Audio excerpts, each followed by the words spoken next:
Going on there, guys.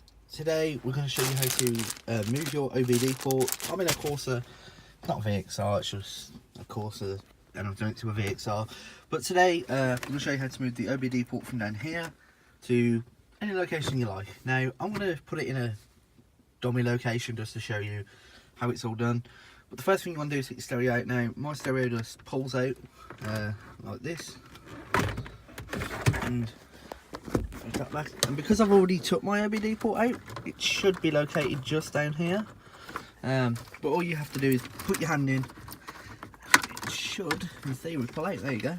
So there's your OBD port. Then what you want to do? You want to get your cable. So I'm moving into Dashu. So all you want to do is get your cable. Take the cable out the packet, of course. I paid £2 for this. 2 measly quid. So it's not a dummy cable like you can do it on the Fords and stuff. It's literally just an extension. Plugs in both sides like so, like that. So you just want to plug into your OBD port. I'll show you. So there is your OBD port. You want to get this end, the male end, and stick it right in the female end. And find the correct hole. Correct hole is the best hole. So this is hard with one hand.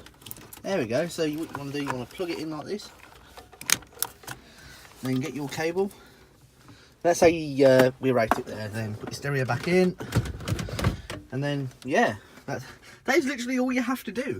And people who drive Ford BMs are paying people like 40 and 50 quid just to do this. Like, come on, you're taking the mick there. But I'm going to move mine into a location and hidden. I mean, it doesn't stop people robbing your car. It's just mine bloody broke down here. So I thought I might as well get an extension one. So it's easier access for me. So yeah, thanks for watching. Hope you enjoyed and goodbye.